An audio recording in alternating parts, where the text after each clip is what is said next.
and I don't see nothing but bums. You and your whole entire world know that I am the one. You and your squad ain't got nothing for me.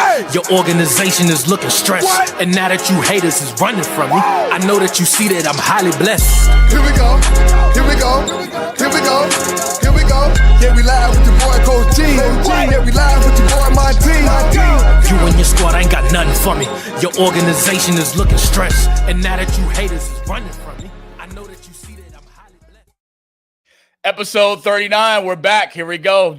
The Rewind brought to you by Global Sports Entertainment 3. I am the captain of this ship tonight and every night, as we do every week, right here on our YouTube live channel. If you haven't, please subscribe to our YouTube channel at the Rewind_GSC3, as well as follow us on all our social media platforms at the Rewind_GSC3. Before we get things kicked off with tonight's episode, just want to give a special thank you and to Harv from my high-end members family, Mr. Anthony and Mrs. Karen High, for gracing us again with opening doors for us to do episode 38 and catch that on our YouTube channel.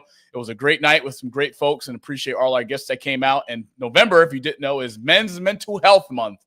And boy, do I prioritize mental health more than I ever did. So it's always a grace to the good Lord for us to be able to do this each and every week. And I have some special guests coming on tonight, some guests that you probably will be like, well, how did Bryant get into the Newark Hall of Fame? And I'm sure we'll have that answer for you, that question answered for you tonight. But let's get him in here. My co-host, Chicago's finest, Temple alum, Oklahoma breed, over 400 career wins in his co-head coaching career. He's also coached both football and basketball. He is a 4-time state champion, and he is also inducted into the Newark Hall of Fame. Just a public disclosure, this is how Bryant's addressed each and every week here on the Rewind. This is the standard I talk about each and every week. But Bryant, it's good to have you here, episode 39. Back at it again, man. Good to see you, sir. You're in the East Wing. How are you? I'm doing all right. I'm telling you right now, this will not be going down next week. This is a special occasion that I'm just coming from a gala at Phoebe. For those guys doing a lot of fundraising for the public out here to make things happen. They do a fantastic job over there. So I met quite a few great people over there and got some connects that we also going to bring on the Rewind. So I had a fantastic night. Some quick talking. I was only over there for like an hour and a half. But, we got things done, and I've got some contacts, and we're looking forward to seeing those guys here pretty soon. So, of course, as I brought up, Bryant, that November is Men's Mental Health Month. So let's do a mental health check-in for the two of us. I'll start with you. Where are you on a scale of 1 to 10, mentally, physically, spiritually, and emotionally? Oh, man, mentally, I am really not there, especially coming back from the doctor with this high blood pressure news. So, I got to make some adjustments, got to take one pill and just to get this pressure down. I think it's just a volume, a whole bunch of different things, and genetically. So I take care of my health pretty well. But some things come up with aging. Yes, I probably look like I'm 45, but I'm actually 55. But I guess got to make it do what it do and make it happen, man. Got to be here for another 50 years. So let's handle it. Everything else physically and all, I'm great. My mindset is, I'm not a quitter. I keep fighting, and I do what I got to do, and I'm happy to be here. Absolutely. I will probably say physically for me, I'm about a 5. I recently came out with the flu. The flu won't stop me from doing the Rewind. I'm like MJ against Utah. We just going to keep pushing through. Mentally, I'm probably at a 7.5. Everyday struggles as a young person in America, grinding it out. Spiritually, always a 10. God with me. As long as I got God on my side, I'm always going to win. And emotionally, I'm probably about like a 7. I'm due for a good cry. I have therapy tomorrow morning. I really look forward to that, as I always do once every 2 weeks. So it's all good, man. I look forward to tonight's episode. But speaking of guests, let's get our guests in here. Our first guest, if you did not know, Bryant knows him pretty well over the last decade or so. This brother by the name of Doug Doyle is the host of WGBL Studio podcast called Sports Jam with Doug Doyle. The interview show began in 2008 and has won many national and state awards. Doug is director of news and editorial content at WGBL in my hometown, Newark, New Jersey. He has been the morning news anchor for more than 27 years and counting. Doug enters Sportscast on 1010 Wins, WABC, and Bloomberg Radio for many years. He currently teaches a sports broadcasting class at Brookdale Community College. The Pennsylvania State University graduate, was also the starting point guard and catcher at the Franklin Regional High School in Murraysville, PA. It is my guest, my honor and privilege to introduce to episode 39, Mr. Doug Doyle, the legend himself. Doug, welcome to episode 39. Good for you to join us. Thank you for taking the time out. How are you, sir? I'm doing great. My pleasure. I don't look like a point guard anymore, do I? I asked my students, what position do you think I played when I was in high school? Power forward? No. It was many pounds ago. It was a point guard, and I was actually the smallest guy on our team at 6'1". Oh, wow. Oh. Okay. I could have used them, Bryant, back in your heyday. No. You're saying that you're a 6'1" point guard back in the day, and you were the smallest guy at that time? Yeah, we had a pretty good team, Coach. Yeah. I'm impressed by that because it's today's world. You get a 6'2" point guard. You can't even get them in college, and they're pretty good. They can't even get scholarships these days. That's saying a lot. We had a pretty nice team. Unfortunately, we had brothers, the Miklasevich brothers, from the Murraysville area, and Matt Miklasevich, who actually became an Olympic. His son became an Olympic rower. But Matt went to Pitt and played against Patrick Ewing when Ewing was at Georgetown, and his brother Dave, who was a senior with me, he was our best scorer. He went to Carnegie Mellon, and then we had two 6'3" swing guys. One was my cousin Keith Schuster. So we had a pretty nice run there, and we had a large team.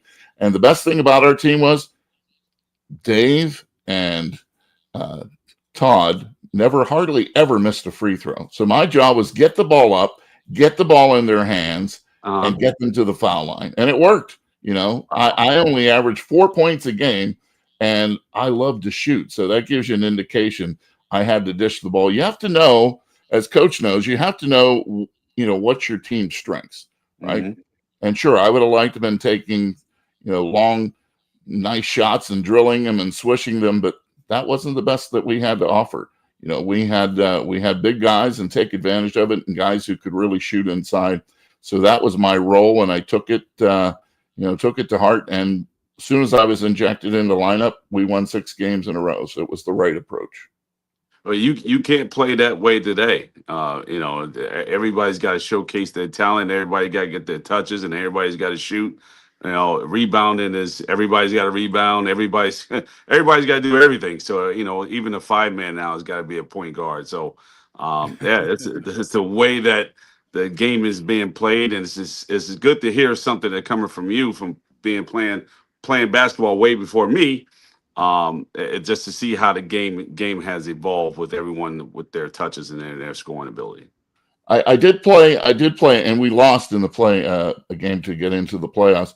Penn Hills was one of our rivals at the time, and 2 of the guys, Coach, you probably have heard of, because one was Tommy Flynn, who played.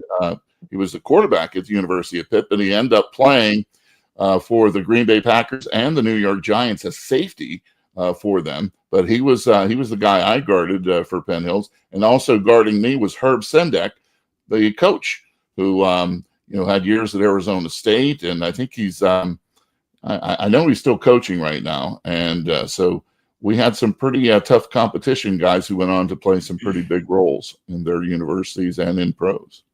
Man, Flynn was tough. She was tough. And he had a knee brace. He wore a knee brace, Coach. And I'm thinking, this is the quarterback who eventually went to Pitt and had a great college career, and then was a star safety for the Packers and Giants. I'm like, that must have been a trick. He probably thought he wore that knee brace to make sure that I didn't think he could move out there. I don't know. He was a much better football player than basketball player, but a tremendous athlete. And Herb Sendek was just a sophomore at the time. Who knew that he would go on to have this collegiate coaching career? Wow, man! Absolutely. We are blessed tonight, Bryant, with some great knowledge and wisdom on episode 39. But we do have one more guest, and this man is responsible, Bryant, or I should say played a part in you being inducted into the Newark Hall of Fame.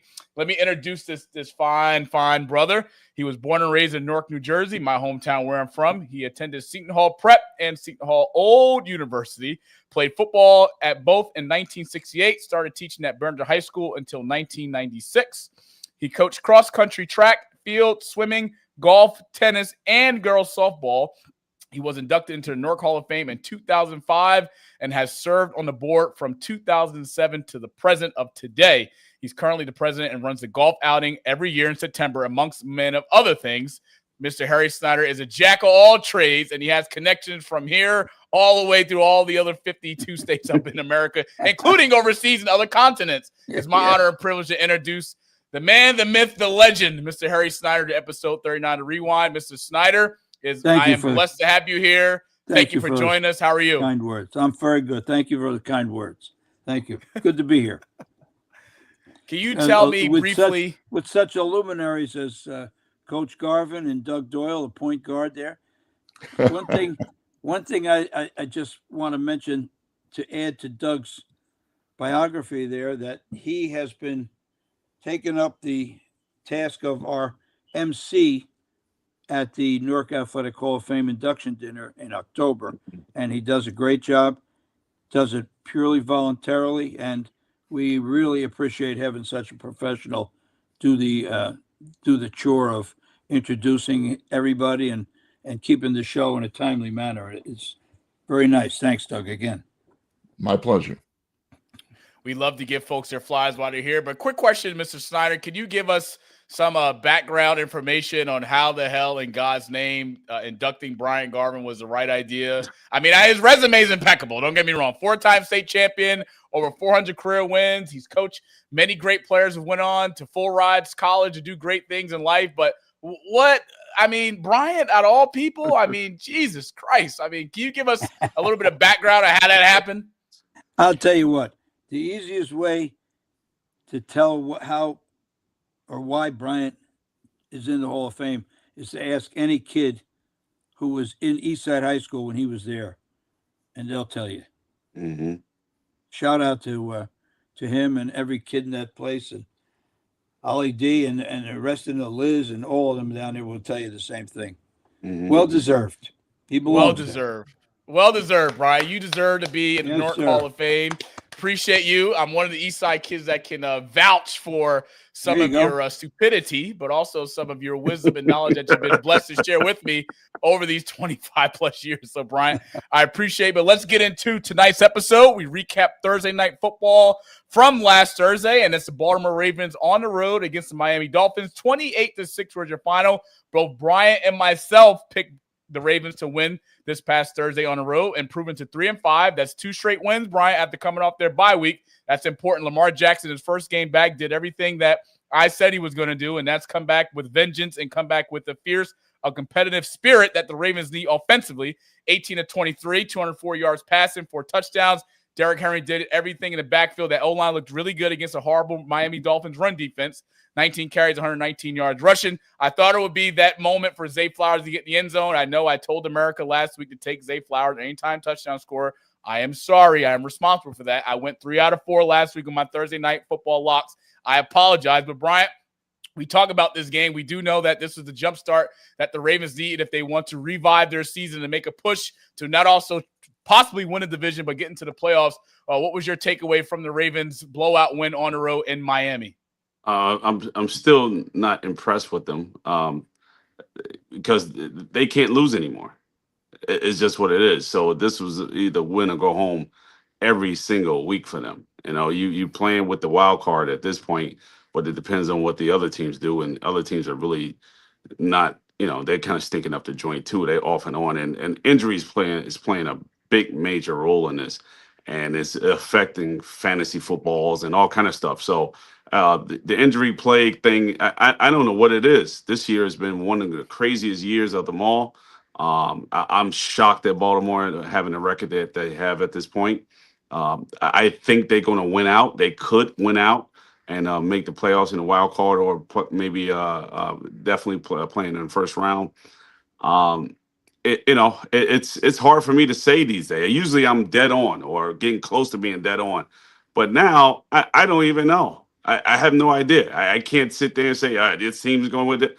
You don't know who's going to be hurt in practice because they don't practice anymore.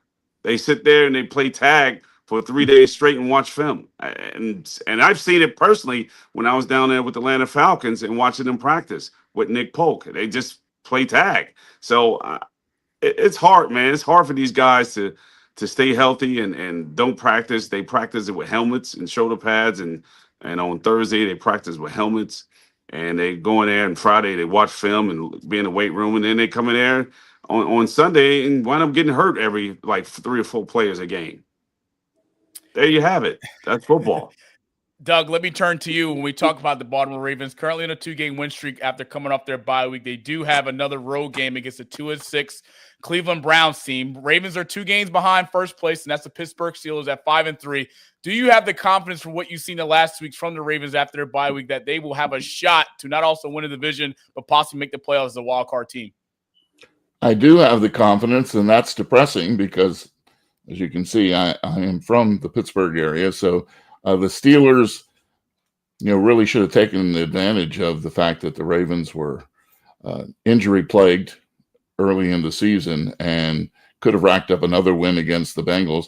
The Steelers surprised me with the win over the Colts as the defense finally showed up. But I think here's the key, and Coach mentioned it. Injuries are going to play a role because the Ravens and the Steelers don't play until later in the season, 2 games within a short period of time. And which team is healthy may determine who's going to win that division.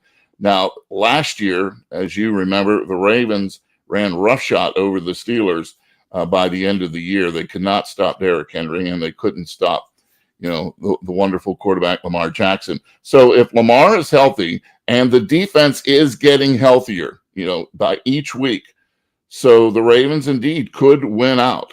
But if they stumble or they have a couple of injuries on that defensive side, then maybe Pittsburgh could take a win. As far as the Steelers are concerned, they are, who knows what this team is about. They have an extremely tough schedule. They have the Lions still. They have a bunch of really talented teams, and they might not even get by the Bengals or the Browns in the second meeting because those the division rivals are always tough games. I think that the Ravens will make the playoffs. I think they probably will edge out the Steelers in the end, just because they're going to get healthy at the right time to when they play Pittsburgh. That's what it comes down to for me. It's going to be that last divisional game between the Ravens and Steelers. I'm sure at some point it'll be some crazy record in the division where winner gets in or winner wins the division. Who knows? It's up for grabs. Harry, are you confident that the Ravens can get in, or do you see them somehow folding like a lawn chair like they did in the first 5 games before the bye? The Ravens have a guy named Lamar Jackson who I would never bet against. The Steelers have a guy named Aaron Rodgers who I would never bet against. So I mean, it's so out there, and it depends on injuries. It really does. And Coach mentioned the fact that they sit around, they don't play. I've never seen such bad open field tackling in the NFL in my life because these guys don't hit during the week. I think they're allowed 1 day, but you can't. Some of these guys have, jump steps and the best cutters in the league, but you still have to be able to make a tackle. It's funny, Monty, I was just watching a replay of the Houston Oilers and Pittsburgh Steelers from 1978 just this afternoon, and that's the game where Donnie Shell, the Hall of Fame safety of the Steelers, caught Earl Campbell twisting and turning from another tackle and put his helmet into his ribs. And Lynn Swann was knocked out of that game with a vicious hit. That's when you really could take advantage of some strong hits. Now, there probably would have been penalties on both of those plays in today's NFL. But I heard Terry Bradshaw mention recently, he goes, that's the way the game was supposed to be played. You were supposed that was football, man. That was football. Oh, yeah. It's crazy the fact that, and I'm trying to wrap my head around this. How are you having these penalties for making tackles, but in hockey, you can knock the crap out of somebody? And I'm like, what's the difference? What is the difference? In fact, you're hitting someone into a wall. Yeah. Yeah. And in football, you can't hit each other that way. No. Who's making these rules? Roger Goodell. He's batting things up. It's just like it's not making any sense. And you're trying to keep players healthy. And ever since you made these rules, you have more players out than anything. True. It just doesn't make a lot of sense, right? It doesn't. And it's something that we shall see as the season goes on. Just so many injuries, and we're going to talk a little bit about one of the key injuries for me that I took away from last Sunday that I think that probably put a decimal point in their season, and we'll get to that in a little bit. But let's turn tables to Bryant's Chicago Bears in a game that I am not sure how in God's name this happened. Doug just talked about poor tackling. The highlight of the day was Copeland scoring the game-winning touchdown with 11 seconds remaining, and the Bengals just poor tackling, letting Copeland get through the middle of the field, catch the ball, break 2 tackles, and then run it for the end zone. But Bryant, I think my key takeaway from this, not also that you guys were efficient on third down in this Sunday's win, you also were able to force 3 turnovers that was able to be capitalized, pivotal points for the Chicago Bears offensively, which you guys did take advantage of. And anytime you have a good day with 283 rushing yards on the ground and only holding the Cincinnati Bengals to 46, always a good day at the offense. But 47-42 was your final, Bryant, on the road in Cincinnati. Bears improved to 5-3. Ben Johnson and Caleb Williams. I think they might have heard what you said last week when you said possibly Caleb Williams could be moved on from Chicago after this year. He was clean, 20-34, 280 yards passing, 3 touchdowns. He was sacked twice. Talk about the run game, Bryant. 176 yards rushing from Mr. Kyle. Receiving game, Copeland was Loveland, the guy that I released before this game on fantasy. Shame on me. Then came out and had 176 yards receiving. I mean, just a great day offensively for the Chicago Bears, but you got to be impressed from what you saw in the defense, forcing Joe Flacco to throw 2 turnovers. He was able to create a fumble. Give me your takeaway from your lovely Chicago Bears sneaking into Cincinnati and leaving with a win. Well, defensively, I don't like the fact that they gave up 42 points. I think that's just way too much. And you force Caleb to kind of win a game there, which he's really not good at doing. He was just good this day because Cincinnati was just that bad at tackling. That was a terrible tackle at the end. He just tried to hit him with his shoulder, but that's what all of them are doing. And it's just not, you just can't win games that way.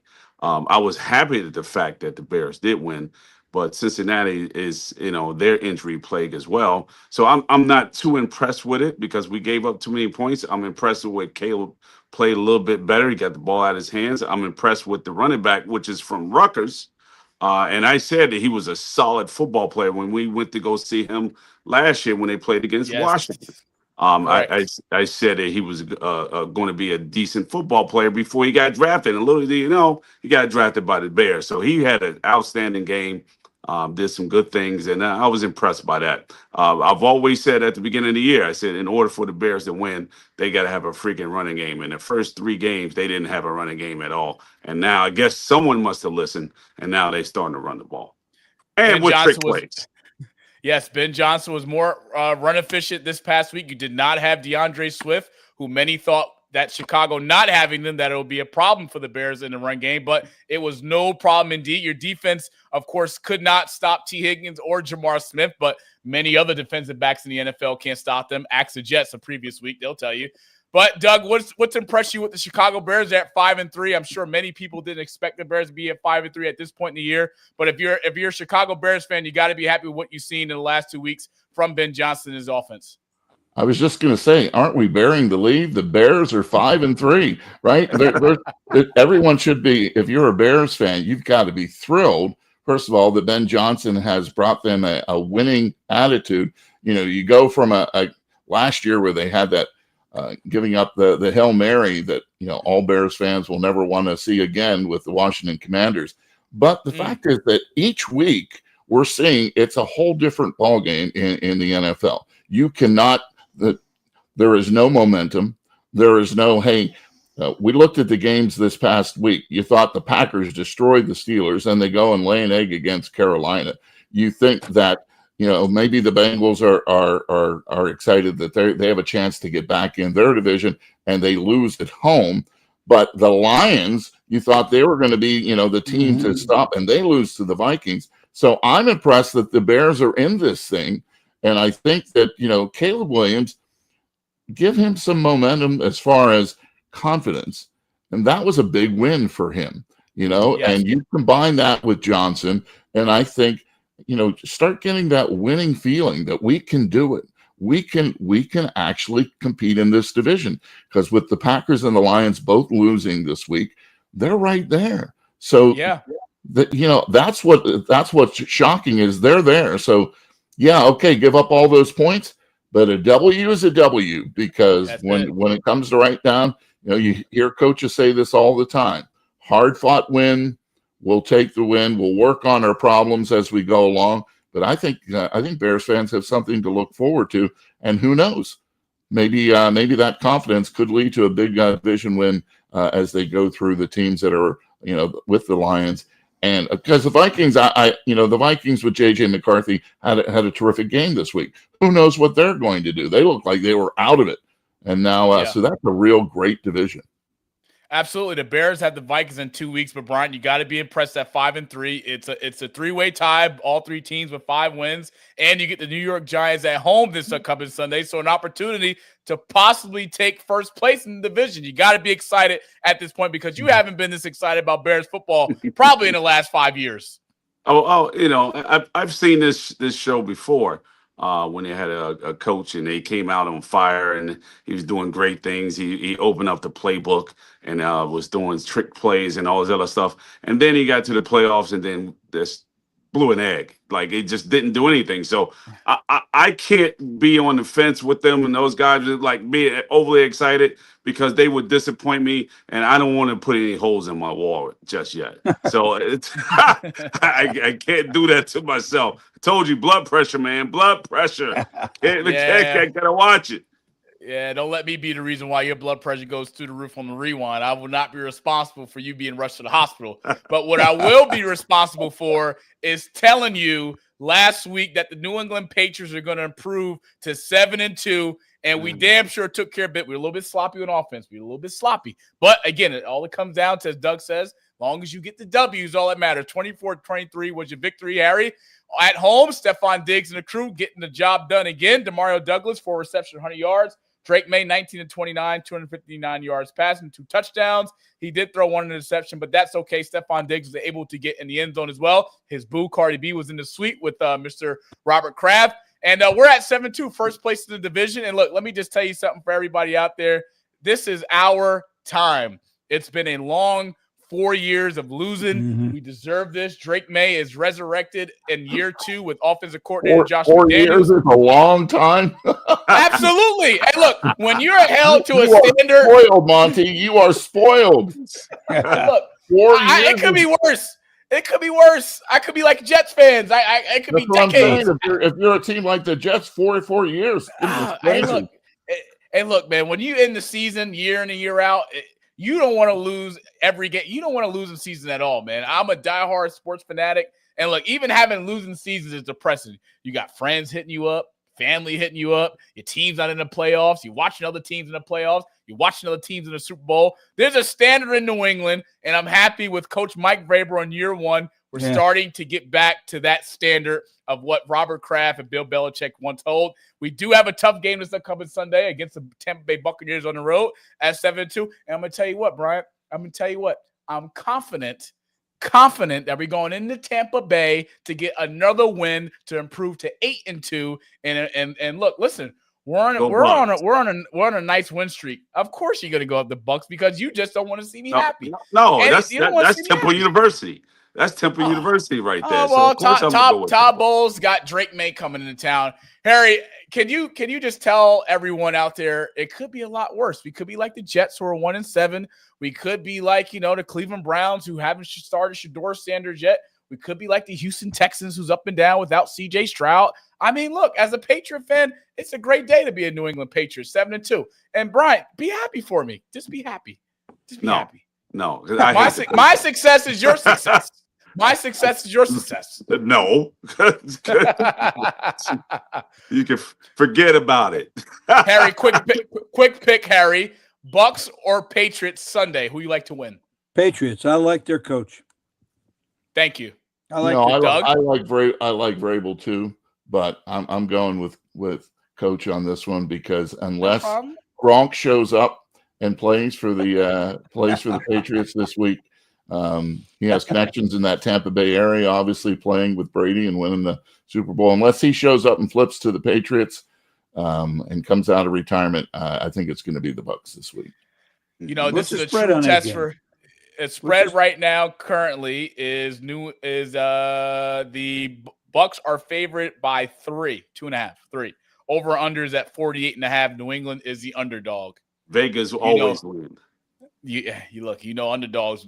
That's been us all season. We got after the win against Buffalo. We have been rejected with revival of new blood in a New England Patriots organization. I love to see it from top to bottom. And this is a true test when I look at this game on this upcoming Sunday. It's going to be a true test and a true moment, a true game, I should say, for Drake May, because we know Baker Mayfield's once in the MVP conversation a few weeks ago. That's kind of faded away. Drake May is still right there in the MVP conversations for this year. So to see Drake May go up against Baker Mayfield, I think it's going to be a good test. Both defenses are kind of unstable, so I do expect the Bucs to score some points in this game on Sunday. And I damn sure expect New England Patriots to score some points and to get a win on the road to take our asses right back to New England, baby. Let's go Patriots. We're on our way. Minnesota Vikings over the Detroit Lions. The Detroit Lions are coming off a bye this past week and losing at home 27-24. Just not enough. The Lions did try to make a comeback late in the fourth quarter. Just wasn't good enough to get it done. Lions fall to 5-3 on the year, but J.J. McCarthy giving him all the credit for going into this one. Not an easy game to go into Detroit and win. We know how Dan Campbell and his Lion teams are I should say, win at home, but J.J. McCarthy, not the greatest of games from a quarterback, but 14-25, 143 yards passing, 2 touchdowns, 1 interception. Not the greatest offensive game in terms of running, in terms of receiving. Justin Jefferson did score a touchdown, 6 receptions for 47 yards, but everything was favored for the Lions to come into this game. A lot of people had the Lions to win. First half, Detroit came out firing and at 14, but Minnesota said, hey, I got J.J. McCarthy. I got Justin Jefferson. I got some tools here with Jordan Addison. They was able to jump on him 17-14 lead at the half, and then the Minnesota was able to just manage the game as what they always have been great to do. I did take Sam Laporta to score anytime touchdown. He did his thing for fantasy. Thank you, Sam. Amari St. Brown, 97 receiving yards. But, Doug, when we look at this, you talked about it earlier. Everyone probably had the Detroit Lions to win at home. But Jared Goff coming into this one just wasn't offensively efficient enough in terms of the defense. Also, not be able to stop J.J. McCarthy in the offense. What was your takeaway from the Lions road win, 27-24? I think J.J. McCarthy probably said to himself, if I don't start showing people that I am worthy of this trade of Sam Darnold and getting rid of Sam Darnold, people are going to be clamoring for the Vikings, because I think they made a mistake personally. I think letting Darnold go was a big mistake, and he had a great connection with Jefferson. But J.J. McCarthy, he's a winner. We know that. He's a winner, yes. But is he going to be the person that's going to elevate this team to win the division? I'm not sure yet. I don't think anybody's sure. I give the Vikings a lot of credit for coming into the game and really not having a great season so far. But it just shows the parity in the NFL that I was talking about. Each week is something different.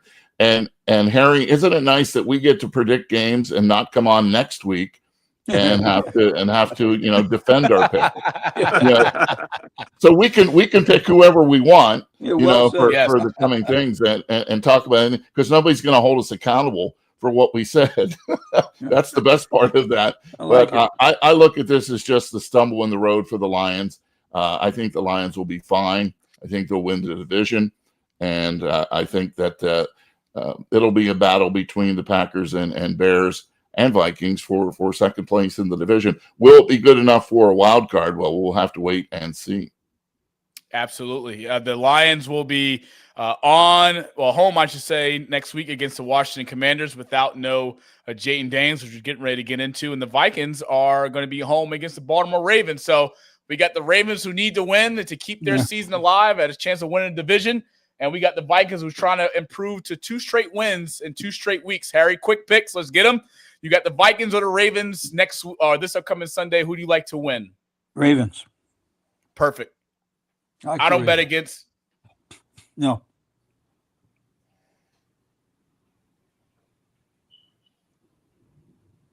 I agree. Sorry. I thought I heard something. Lions and Commanders. Harry, who do you like? Lions. Doug? Definitely the Lions. The Commanders are in real trouble now because of the quarterback situation, and so I don't even know if they'll be able to pull 500 now. It's going to be a breeze now for the Eagles. I think to win that division. The Cowboys are a mess. The Giants are in. The injury to Scadaboo was deadly for them, and although I really. Jackson Dart, I'm very impressed with him. I think that he has given Giants fans some real life, right? He's guy's got to learn to slide. He's going to get hurt if he doesn't learn to slide. That's Brian's guy. Bryant loves him some Jackson Dart. I tell you, if it's one thing the Giants need to improve, it's that home turf, man. Too many injuries on that turf, man. I don't know. It has to be. It has to be. Every week, whenever the Giants home, somebody's getting injured. I was like, what the hell are you doing? Making all this money? I don't know. Let's talk about Doug's team, and that's the Pittsburgh Steelers, 27-20 over the 7-1 at the time, hottest team in football, the Indianapolis Colts. Coming into this game, Doug, I did say last week on episode 38 that this will be the Colts' first true road game of the season because, of course, they've been hot offensively. Jonathan Taylor and Daniel Jones has been resurrected. You'd have thought Daniel Jones has been drafted by the Colts the way he's been playing so far this NFL season. And look, he's got a good offensive line. He's got a good offensive core. Yeah. We do know recently that the Colts traded for Sauce Gardner. I do believe that improves the Indianapolis Colts defense. In my opinion, I do believe the Jets paid Sauce too soon for all the hype that was surrounded by him because if you just look at the tape this year, he hasn't been able to lock down Bryant, and Bryant's been retired from the game for over 20 years. But 27-20, Pittsburgh was able to get the job done at home despite Daniel Jones throwing 342 yards passing. He did throw 3 touchdowns. You did say, Doug, each week, week in and week out, the Steelers defense must improve if they want to have a shot to make the playoffs and win the division.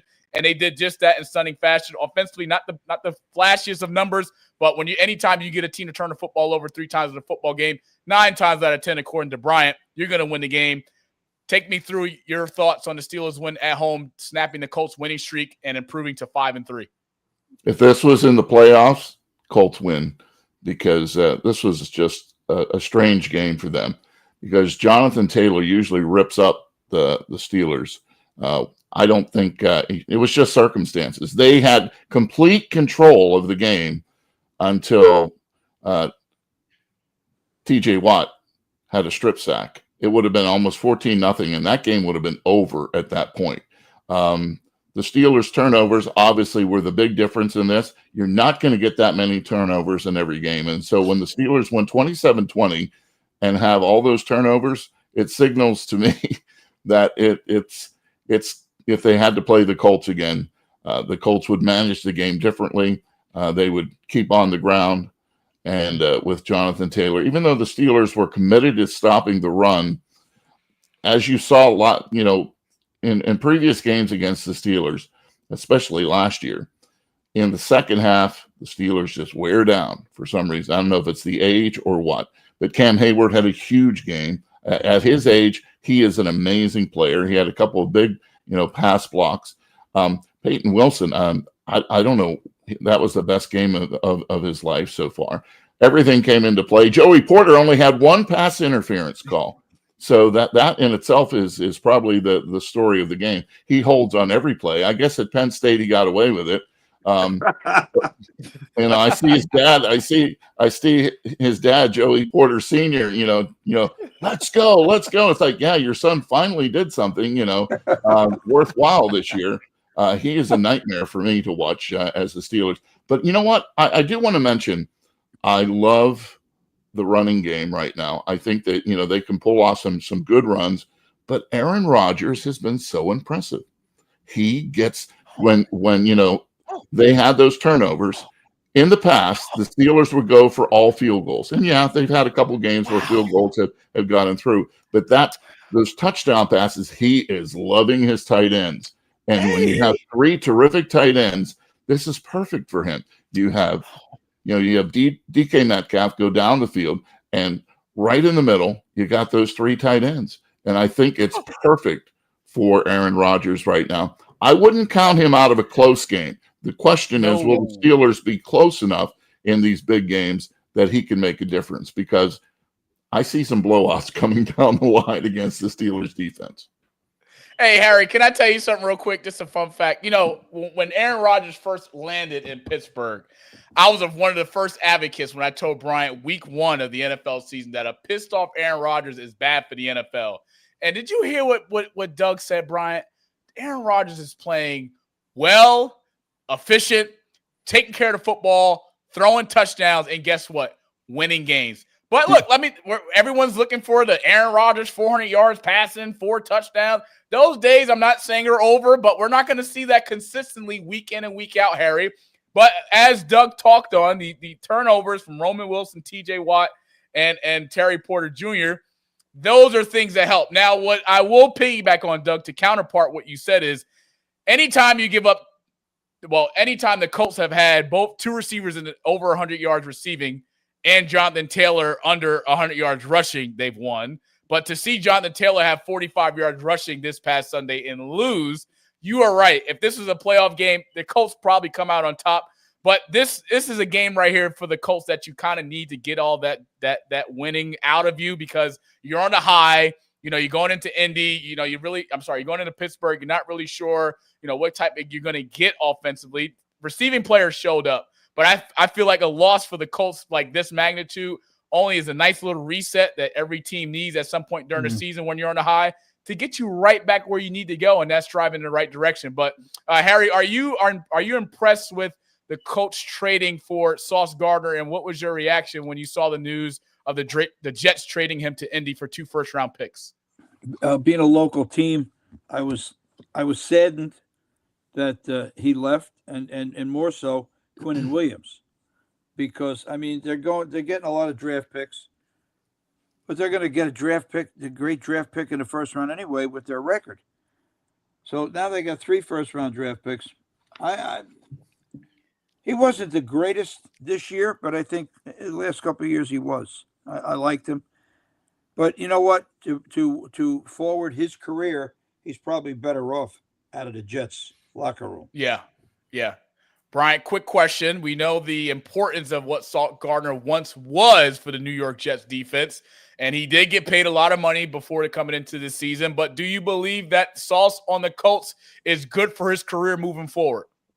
Because for me, understanding that when athletes relocate to different situations, I've done it myself, leaving from one institution to another. And when a player do that and they're around other great players, you play different. It's just a thing. I can't. It's hard for me to explain because you got to understand that teams can't just zero in on you. When they zero in on you, you have a tough time making adjustments because it's all about you. So now when you go to a different team, now you got 4 great players, 5 great players. You just can't zero in on one, and now you can play more free and do your thing. So I think he's going to look better than he did with the Jets because the Jets really don't have, that type of caliber talent yet. I think they will. Having 3 first-round draft picks, that's hit or miss. You don't know what you're going to get with those guys in the first round. Hopefully they have someone with a great eye test. The eye test of some of these guys I kind of question.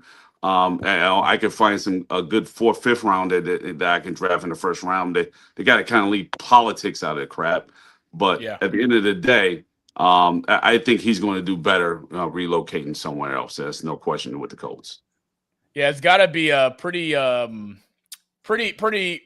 strange, I should say, to go to sleep at night 1-7 and wake up the next morning 7-2 as an Indianapolis Colt. And if there's one thing that this move does do for Sauce Gardner in his personal life and career, it should motivate him again to go out there and prove to the league why he's a top 5 defensive back in the league, that what he once was few years ago prior to him getting paid by the New York Jets. So we shall see what the Colts will do going into next week. They do have a home game against the 3-5 Atlanta Falcons. I like the Colts to win to improve to 8-2. That will be a 9:30 Eastern time game because they are playing overseas. And we fast forward to the Seahawks and Commanders, 38-14. I don't really want to talk about the game as a whole because it was an embarrassment to begin with. The Seahawks put up 24 points in the second quarter. But I want to turn to you, Coach, because you know what it's like in these situations, knowing the importance of your star player, and that's quarterback Jayden Daniels. We know he hasn't been healthy this much during the season. Having that success in year two is what we've seen from him in year one with the Washington Commanders. That's winning games and throwing touchdowns. But let me get your take on this because there's a particular time in the game that the Seahawks are up big. The game is pretty much over, right? You're already losing. You just gave up 24 points in a quarter in the second quarter. The game is over going into the third quarter. There's no reason why he should be out there. But they kept him in there to the fourth quarter, and he gets injured. Same play, similar to what RG3 got injured, if you remember when he got injured at home for the Redskins at home. But give me your takeaway. In that situation, Coach, can you take me through the mind of what possibly Cliff Kingsbury's thinking as an offensive coordinator? Can you take me through what Dan Quinn is thinking as a head coach? Because why don't you pull Jayden Daniels in that situation out of the game to protect your star quarterback? And look, you're already losing, and let's just get ready to go into next week. Well, I think it's hard to kind of pinpoint on why he kept him in it because we're not there.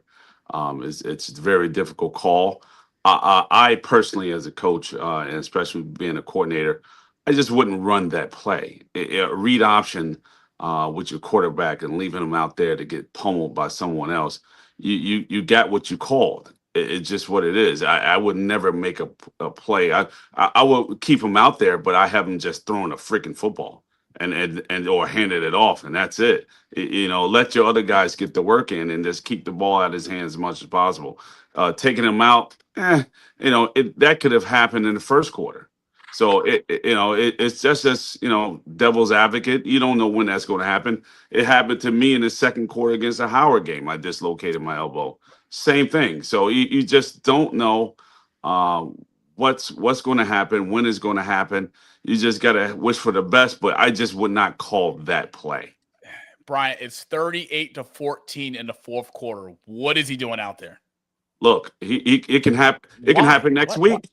You're right. It can. It can. But at that particular time, it's already 38-7 in the third quarter. Doug, give me your takeaway from the recent injury of Jayden Daniels. Do you agree with keeping him in there, or at some point, if you're Dan Quinn, just take him out and we live to see another week? Well, I just want to, before Doug start, how many coaches take their players, their quarterback out during that time? None of them. None of them. That's I was just going to say that. I'm right there with you, Brian, on this one because that's the way the game is played now. Yeah. You rarely see the quarterbacks come out of the game. I'm always screaming, especially in college, and I'm watching some of these games. I'm going, why is he still going with the starting quarterback? And the team is up big. It's just the way the game is played for some reason right now. And if he doesn't get hurt, no one would say, why was he still in the game? It would just have been another part of everything. It's just because he got hurt. It's time to play hindsight and play fifth quarter football and say, no, he couldn't do that. So it's just an unfortunate situation. Yeah, if you look at it, maybe it would have been, the right move. But at the time, these quarterbacks, they stay in now. They stay in for the whole game. They take the snap and go, even you think about it, even we're taking a knee. If you're taking a knee, you still could get hit awkwardly as you go down. Your center could step on your foot or anything like that. So you rarely see a backup quarterback come in to finish a game these days. So I kind of agree. It's the play calling that made the difference there. Yeah, Cliff Kingsbury calling that. My whole thing is we're already down 38-7. We got Marcus Mariota as our backup. What's the worst that's going to happen? We do have a shot at some point to even possibly make the wild card. I know catching Philly is pretty much impossible at this point, but taking a loss to this magnitude and losing your quarterback at home that just puts the nail in the coffin for the Washington Commanders season. So we want to send our speedy recovery to Jayden Daniels and the Washington Commanders team. But they fall 3-6. Safe to say, though, is the Washington Commanders season over, Harry, or do you see the Commanders having some life with Marcus Mariota to get back in this thing and possibly be a wild card team? I don't think they can match up against Philly either. So I don't see them going anywhere. All right, here you have it. Recent news, trade news. We got Quentin Williams traded to the Dallas Cowboys this past, just in the last 24 hours. I'd say, my opinion, before I give the floor to everyone else, it's probably too late for Jerry Jones to make this trade. The Cowboys won't make the playoffs. It's by far done. They won't even be a wild card team. The chances of them catching the Philadelphia Eagles to win the division is by far gone. Look, the Cowboys had an opportunity on Monday night when the Cardinals were coming in at 2-7 with no Kyler Murray. You let Jacoby Brissett, a former Patriot, by the way, come in there and take care of business on the road. You have Marvin Harrison got Cowboy defenses back falling out of their shoes. And the Cardinal just came in there to Jerry's world. And on a day where I think I saw a stat, Bryant, where Dak Prescott had lost, I believe, previous 5 times against Arizona at home or something like that. And that was when Kyler Murray's at quarterback. But Jacoby Brissett came in there, pretty much sent all the Cowboys fans home. Look, Quentin Williams is a great guy. He did get paid also from the Jets. I think it's a start to revolve or resurrect or re-cultivate this Cowboys defense. But the Cowboys have one of the worst defenses, not the worst defenses in the league. They couldn't stop me at quarterback, Bryant at tight end, Doug at running back, and Harry at wide receiver. So safe to say it's by far done and dusted. Harry and Doug and Brian, give me your takeaway from the recent trade of Quentin Williams going to the Dallas Cowboys. If Jerry Jones hadn't had some really terrific teams in the past, would he even they'd be clamoring for him to just hit the road, because they've made some horrendous moves over the last couple of years. And when I saw the score, I turned on the game and I saw the score and I said, oh, that's kind of a surprising score. And then I found that Brissett was the quarterback for the Cardinals. I said, oh my goodness. The Cowboys are a mess. They're an absolute mess. And by the time, so if they're rebuilding, by the time they're ready to go, Dak Prescott will be 55. And he won't be ready to lead them to any Super Bowl victory. So it's the Eagles are the class of that division. That it will stay that way for several years right now, I think, because of I think the Giants probably are the team that will compete against them in a couple of years from now. But for now, I think that the Cowboys are out of it. The Commanders, because of the losing Jayden Williams, they're done. Marcus Mariota, let's face it, he's really not even a backup quarterback at this point in his career. Give him credit for staying in the league as long as he has, but Cowboys are done. And as a Steelers fan, I'm crying tears for America's team. Makes me so proud to see the Dallas Cowboys season being over before it started. And look, Brian, just say you were right? Because I said this from week one. Cowboys defense, by far being one of the worst defenses in the NFL, they're going to have to rely on their offense a little bit too much. They can't get off the field on third down. They can't force turnovers. They can't put Dak Prescott in a situation to go out there and win. The Cowboys ain't getting out to a 14-0 lead or a 21-point lead before a half. Them coming out in the third quarter, having to play catch-up with that defense, man, please, they might as well just pack it on up, and we'll see you next year. And hopefully you're not on Hard Knocks again this summer. And the Cowboys season is now officially over. So thank you to all the Dallas Cowboys fans for coming out this year. It's finally good to hear that you weren't out there saying this is our year. It'll be year 32 and counting since you won something big, and we'll get to try again in 2026 NFL season. So thanks for joining us. Thursday night football picks for this upcoming Thursday. The Denver Broncos at home against the Las Vegas Raiders. Bryant and myself are both 6-3 on the year in Thursday night football picks. Let's go around the room before I give my picks and my locks. Bryant, who are you taking this upcoming Thursday? Do you like the Las Vegas Raiders on the road or the Denver Broncos at home? See, I love Bo Nix. That's my guy. I was hoping that the Bears got him, but they took Caleb. But however, Gentry, he owes me a game. I have to go with the Raiders. He owes me a game. He can't get over 100 yards only a couple of games and just leave this out there. I think that this is his chance to even probably at least win this game by 3 and sneak out a win against Denver. Even though they got craziness going on with the Raiders, which is normal. So at the end of the day, do I think that Denver will win a game? Yeah, they will, but I'll be pushing for the Raiders to try to win it just because of fantasy. Doug? Well, Stabler's not around, so Jim Plunkett's not around. As you can tell, I'm old, Monty. The Raiders don't have a chance. Let's face it. Their coach is older than me, maybe close to me. Pete Carroll. Right? Pete Carroll. Yep. Yep. His days are over too. I mean, that was a failed experiment in my opinion. And the Broncos, they've just shown the last couple of weeks they have a little magic going on there, right? Bo Nix has some magic and some luck, but that's what you need to be a good football team. They can seize the moment right now, and I think the Broncos come up with an easy win over the Raiders. It'll be done at half. Can we get a score prediction? Yeah, easy, 31-14. Perfect. Harry, who you like Thursday night? Raiders or Broncos? In deference to my friend Phil Villapiano, I've got to go with the Broncos. Broncos. I don't like Pete Carroll. I didn't like Pete Carroll when he was at the Seahawks. I just don't like the guy. I mean, he had the best running back in football. He was on the 1 yard line to win the Super Bowl, and he throws a pass. Hey, Harry, man, ain't God good?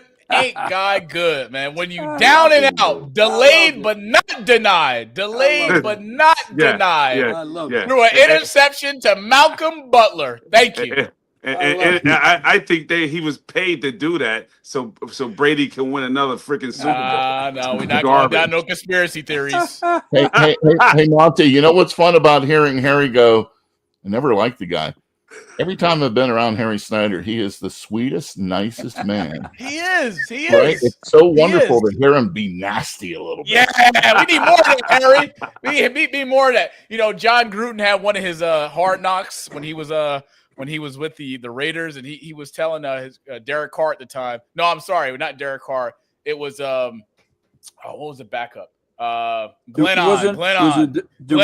What's the guy? Mike Glennon. He was telling him in the huddle, Mike, be more of a dick. Be more angry. Be more pissed off. I think that's what Doug's trying to tell you, Harry. Be more angry. That was a great show with Gruden. That was a great show. It was 30 for 30 Chris, with the Raiders. Can I get my solo shot, please? Let's break this down. Let's get a disclosure. Bryant, I need you to understand this, right? If I go back and pull the tape from the last 5 episodes, each week on your Thursday night football locks or picks, whatever, you always say the winner's going to win by 3. You need to start watching the game. This game will not be a 3-point deficit. This, as Doug said, the game will be over by half. The Broncos are currently on a 4-game win streak. I'm sorry. They're currently on a 6-game win streak. They are 4-0 at home this year. They have a dysfunctional, horrible, season's over, Las Vegas Raider team coming to town with Pete Carroll with those New Balances on. Maybe if he changes sneakers on Thursday night, they'll be able to probably win a game. Now I'm taking the Denver Broncos at home to improve to 7-game win streak. Denver Broncos at home have just, as Doug said, magic. You got to be good, and you got to have a little luck along the way. I mean, just ask the New York Giants. They put up 33 points in a single quarter a few weeks ago. I'm taking Bo Nix and the Broncos. My Thursday night football locks is going to be short and sweet this week. I know I was 3 out of 4. People coming at me. Look, I thought Zay Flowers was going to score. He's coming home. But my blocks for this week, I'm taking Bo Nix to throw over 200 yards passing. I'm taking Bo Nix to throw a touchdown. And I'm taking J.K. Dobbins to rush for over 50 yards. And whatever the spread is, alternate that to 6.5. Broncos going to win by a touchdown. Broncos going to win Thursday night.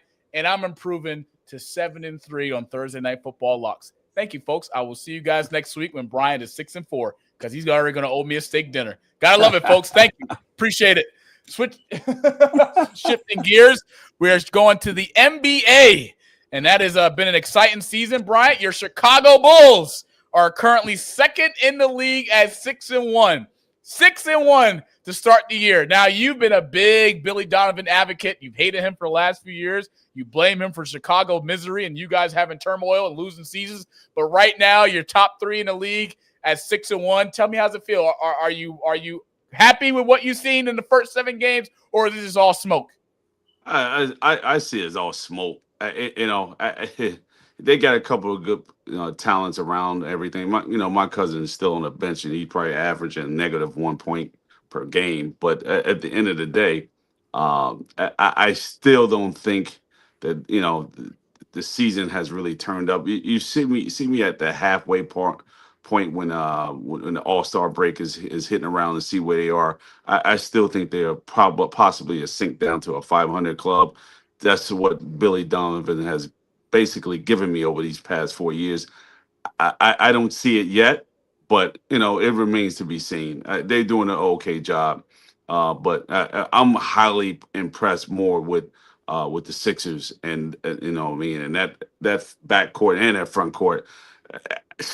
Those guys can freaking go, and I just don't see that with the Bulls yet. I don't think they're even close with the Sixers, that athleticism that those guys have.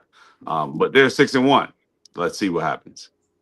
Yeah, Bryant, you got to be impressed from guard Josh Giddey. He just broke another record for the Chicago Bulls, having consecutive triple-doubles, tying no other than the great Michael Jordan. There's been no other player in Chicago Bulls history that has done that other than Josh Giddey. But you got to be impressed with what you see from Nikola Jokic, averaging over 12 rebounds a game, double-double and double figures. Ayo Dosunmu, Illinois guard, your guy from Chi-Town, has improved, averaging over 16 points a game so far this year. I know we're 7 games in. The NBA Cup is currently going on, but if you're a Chicago Bulls fan, this is a start that you haven't seen since the Derrick Rose era in Chicago, so you got to be impressed. Doug, we do know the NBA and the Eastern Conference is up for grabs. Do you have faith in the Chicago Bulls making a run and possibly being a top 8 seed, or do you see them being a play-in seed for this upcoming year? Well, let me preface this by saying, has the NBA started? Yes, it has. Yeah, because, I just got through the World Series, right? And, Right. and so I've seen Wemby play a few games, but I haven't even seen the Bulls play yet because I haven't even had a chance to get into the season. So I don't want to come on and say that I know what's going on. But I will say this.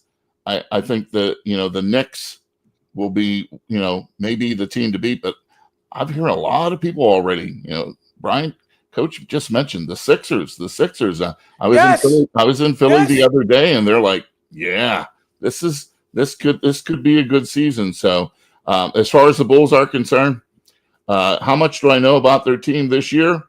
I know that Jordan, Dennis Rodman, and a couple other guys played for them. They had a couple of good seasons with the Bulls, but that's about how much I know about this year's Bulls team. Yeah, Doug, I will say that although the Sixers are just lost their last 2 games, Sixers, if they can stay healthy, they have a shot to be a threat. That's why I said it, a threat in the Eastern Conference. VJ and Tyrese Maxey right now leads the league in scoring, averaging over 36 a game. VJ is averaging over 25 points a game. That backcourt is lethal. I don't know what we're going to expect from Paul George, even a healthy Paul George, but if you can get something out of him, if you're Coach Nick Nurse for the 76ers, that's something. Joel Embiid's not playing 30 minutes so far this year. He's only averaging over 25. He's still being efficient with his play on the court.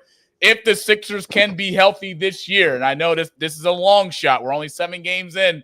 The Sixers can be possibly in the Eastern Conference Final this year, and I do know that's a lot to say, but it's the Knicks' year to lose because I know – bringing in Coach Mike Brown, it's a lot of pressure on him. Firing Tom Thibodeau when he just brought the team to the first Eastern Conference Final in a very, very, very, very long time. It's a lot of pressure on the Knicks, but it's the Knicks' season to lose. It's the Eastern Conference wide open. But let's talk about my Los Angeles Lakers, currently at 6-2. JJ Redick has got these guys firing on all cylinders without one of Bryant's favorite players, LeBron James. And, Austin Reeves is averaging over 31 points a game. He's top 5 in the league in scoring currently. I know we're 7 games in. The NBA Cup is currently going on. But as a Laker fan, I can say that I have been impressed with the intensity that JJ Redick has brought in year 2. Guys are playing more harder defensively. We're understanding the assignment. And look, anytime you can perform at this caliber without a LeBron James, your star player, which again, I won't get into my personal beliefs about the player, but I think all time he's a great. But I'm impressed with what the Lakers have gone, and I look forward to seeing what they do in the NBA Cup. You know, I still have my doubts with the NBA Cup. I think it's something that Adam Silver is just trying to introduce for more viewership. In my opinion, the NBA Cup, these guys are playing hard, and then after the NBA Cup is over, we go back to allowing teams to score 138 points a game. But that's a conversation for another day. I know we're fortunate to have a former NBA referee last week, Hayward Workman, on, and he described it as a different era in the league on both ends of the floor. So I cannot disagree with him. So we shall see what happens in the NBA Cup coming forward. It's already taken off since the October 31st on Halloween.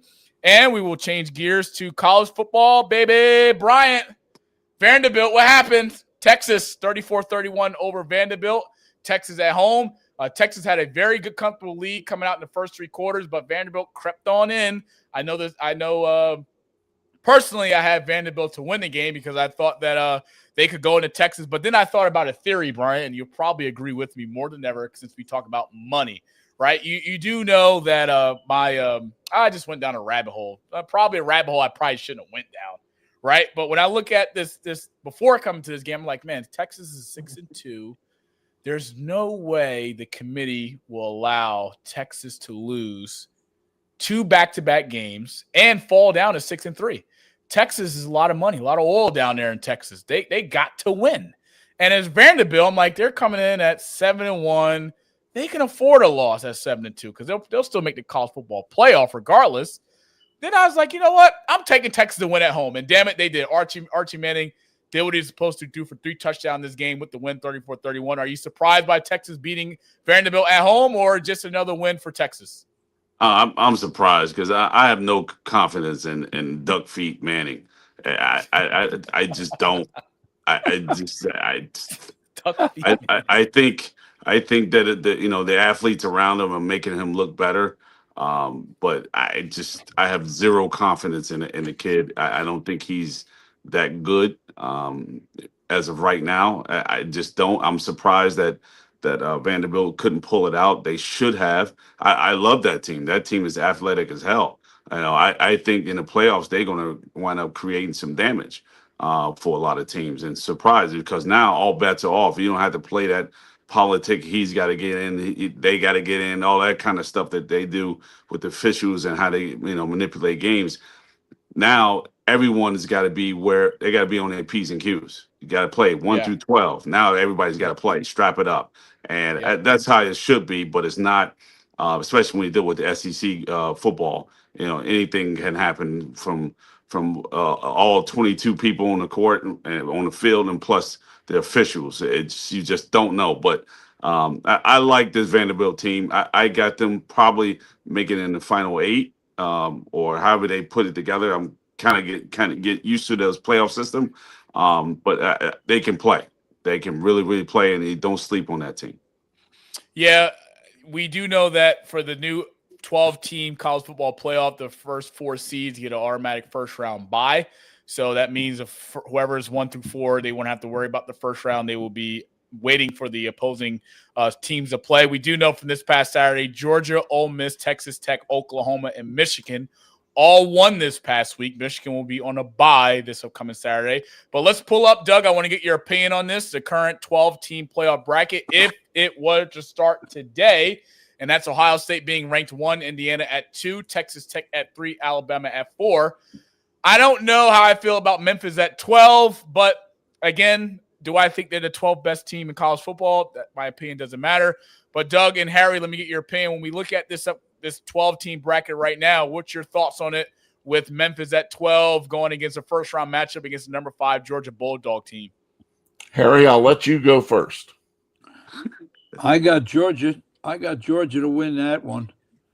Texas Tech the next one. Yeah, Texas Tech. Oh, Virginia, BYU. Ooh. You taking Virginia over Lane Kiffin and that Ole Miss offense? Whew.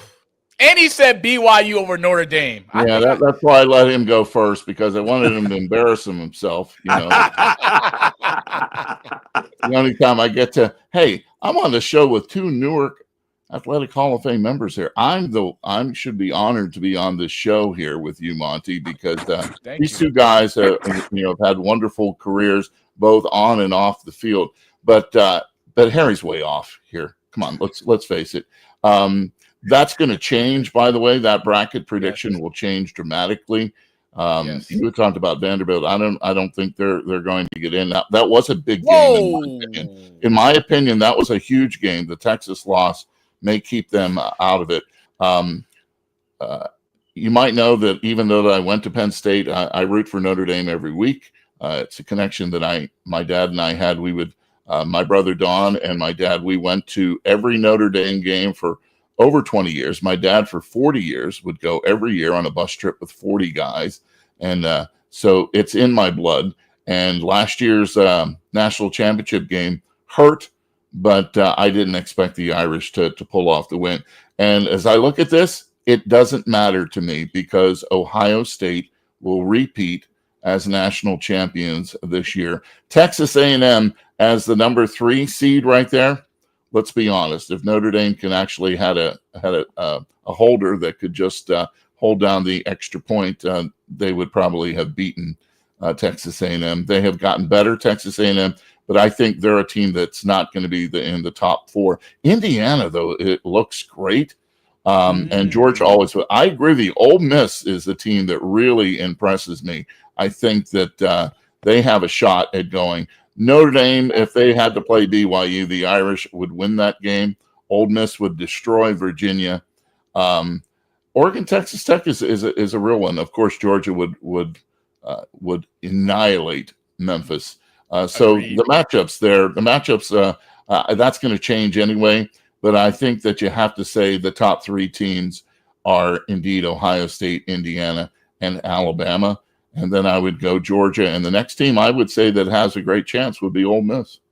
I agree. Last week, Harry, I stood on business. That's right. I said it, stood on business and said that Ole Miss will make the college football playoff. And I remain true to that. I did say publicly that the Big Ten was the best conference in college football. Boy, was I wrong. I mean, just looking right now at the current rankings in the SEC, we got Texas A&M at 5-0, Alabama at 5-0, Georgia Bulldogs at 5-1, Ole Miss at 5-1, and Texas Longhorns right behind them at 4-1. I mean, yes, we do know that the SEC is the best conference this year, and I'm looking forward to see how this finishes out in the SEC because I know one thing for sure and two things for certain. Whoever wins the SEC championship will be in a national championship going against probably more than likely going to be Ohio State. But don't sleep on Indiana, all right? Well, first off, Ohio State's going to get their first loss at the end of the year against, that team up north, the Michigan Wolverines. That's going to happen for all the people out there that's probably questioning, can Michigan improve to 5-0 against Ohio State? The answer is yes. Bryant, we agree? We on the same page? Oh, of course we agree. Oh, of course. Thank you. What is the matter with the co-host of this show? He's a great man. He's a great man. Do you really think that Michigan's going to do it again and knock off Ohio State at the end of the year? Yes. Yes. We are diehard guys of Michigan. Yeah, so you obviously have to be because you've lost your mind. I would love to see Michigan beat Ohio State, but it's not happening. It's going to happen. It's going to happen right in the big house. No, it shouldn't have happened the last time Michigan beat them. Last year. I mean, last year I don't we know sucked. Yeah. Oh my God. Last year we sucked that they beat them, and they won. They went on and won a national title. So that is true. That is true. If look, think about it. If history repeats itself, right? Michigan would beat Ohio State, and then Ohio State would go on and win the national championship back to back. I mean, look, hey, I'm cool with that. I mean, I'm not cool with that, but I'm cool with that. So let's get into something that I really want to talk about, and that is the wait. We can't let Harry off the hook this easy. Virginia game. Okay. Virginia. Harry, all the knowledge that you provide. Change your pick, Harry. As a coach, what's going on with you? Change your pick, Harry, before it's too late. Publicly, you could do that. This is on a global platform. Pick on that one. Good man. Ole Miss, we love that. There we go. Lane Kiffin, baby. Don't let him do that to you, Harry. Let it ride, Harry. Let it ride. We love that. Harry, I want to talk to you about something really important that's on my mind, and that is the 2025 Newark Hall of Fame ceremony that took place a few weeks ago in October. The great Doug Doyle was the captain of the ship, Yes, he was. hosting it, doing as he always do each and every year, I must say. He does a damn good job. I was there at the Newark Hall of Fame 2 years ago when I first met Doug in person, as well as Mr. Snyder, and it was a great ceremony. Happy to be a part of that. But Harry, first off, congratulations to the 2025 class, including Eastside High School Red Raider alum Ivan Rodriguez, who played baseball for the Red Raiders. Bryant knows him very well. He was great friends with Pocho, who we lost a few years ago due to cancer. But we want to give a congratulations to all the inductees for this year's class of 2025 for the Newark Hall of Fame. But Harry, for the people out there that may not know, because I know I've seen in recent years the backlash of why is this player in, or why didn't this player make it, or this guy's resume is better than this guy's resume. But can you tell us, as being a part of the committee and a part of the voting process, what are some of the things that go into place that breaks down the deciding factor of the committee to vote this particular player, rather man or woman, into the Newark Hall of Fame? Basically, their resume. And when we go over the resume, we check it, we double check it. A friend of mine at Barringer used to say, and you can't do it anymore because of the internet, and Brian will agree with me on this, 10 years after you got out of school, you were automatically all city. 20 years out, you told everybody you were all county. 30 years out, you could say you were all state. But that doesn't happen anymore because the guy goes on his phone and he can see right away that the person didn't make any all-star teams. So we check everybody. I mean, some of these guys, you got a guy on here that Kevin Cooney, he's in 4 National Hall of Fames, coaching baseball. You got Devon Giles, played for Bobby Knight at Texas Tech. And Jed Hughes, he went in as an achiever. This guy played football at Newark Academy, played at Gettysburg. Then he started coaching at USC with Robertson. He coached at Michigan with Bo Schembechler. He then went on to the pros. He coached with the Vikings, a couple other teams in the pros, and he's now with the Korn Ferry. It's kind of a sports headhunting organization. This guy's resume was so I couldn't edit it. It's the longest resume I've ever seen. We just fit it in a page. I couldn't edit it. I couldn't take anything out of it.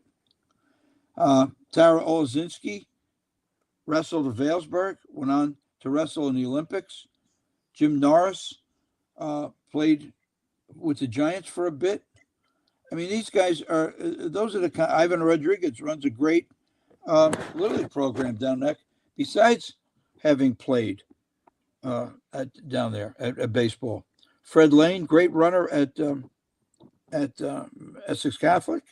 I mean, some of these guys, when you see a guy like Mark Muro come up on his resume, and he was the Olympic champion in the javelin throw. I mean, how do you not put this guy in? So, I mean, it really is on the resume. Ollie Dickerson does a great job putting it together. He puts everybody's name, who nominated them, a short biography of their achievements. And if we need to look further, we go through the whole page of their bio that we look at. And then we vote. Each guy and girl, woman have a vote, and they come up with with 18 of the tops. And then we usually put 2 alternates in case somebody can't make it. I mean, last year we had Cullen Jones. I've been trying to get this guy in the Hall of Fame, I don't know for how many years, and we finally got him. He was the first African-American medal winner in men's swimming in the Olympics. And he was in 2 different Olympics and a couple of world championships. He swam on a gold medal relay team with Michael Phelps. Wow. This guy is the real deal. So, I mean, how do you – they're all over. You got Andre Tippett, NFL Hall of Fame, Barringer High School, Iowa, New England Patriots. He still works with the Patriots. Greg Latta from Southside, Chicago Bears. I mean, these guys were – how do you keep a guy like that and not vote him in? Mm-hmm. I think the most controversial one that I can remember was Harry Snyder, was it not? Yeah, it was. He that was before the scrutiny came out. Just kidding, Harry. Well deserved. There was no computers back then, Doug.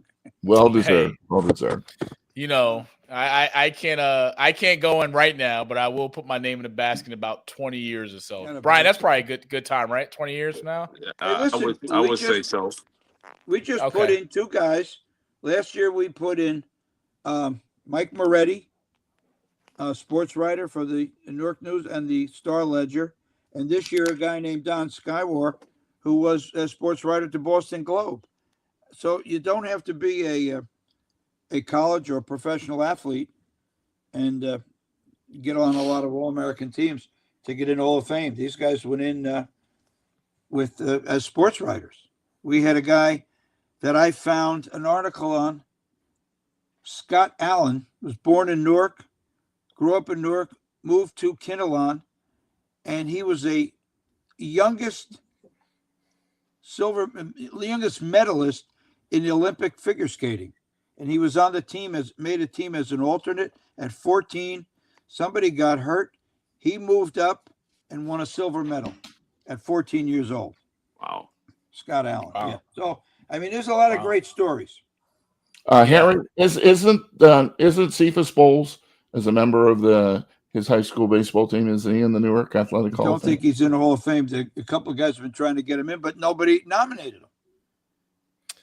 Now, we lost, by the way, I mentioned that, Monty, because he was the CEO and president of WBGO, the radio station I've been for 27 years. He was a center fielder. Obviously, I didn't get to see him play, but when he did play on our softball team, you could tell that he was an athlete. He played center field and was good. He was a Barringer kid. And then, obviously, county executive Joe DiVincenzo is in the Newark Athletic Hall of Fame.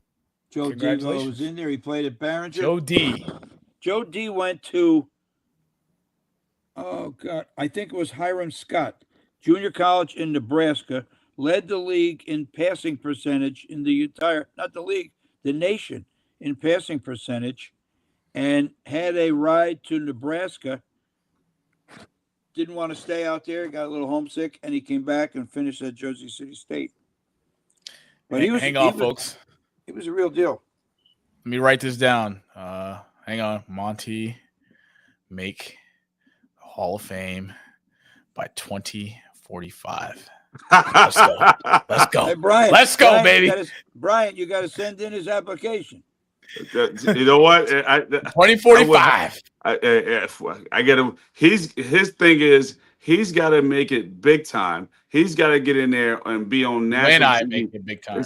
I said he has to. You have this a must. And once the day you do that, you're in. He told me this was the big time.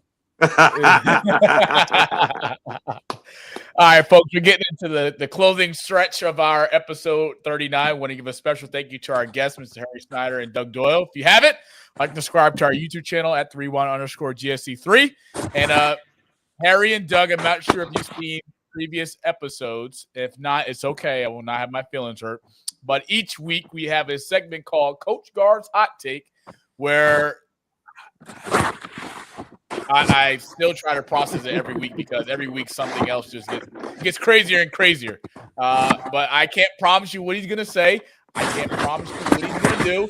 But what I do know is business is about to pick up, and it's time for the episode 39's edition of Coach Garv's Hot Take. Let's take it away, Chris.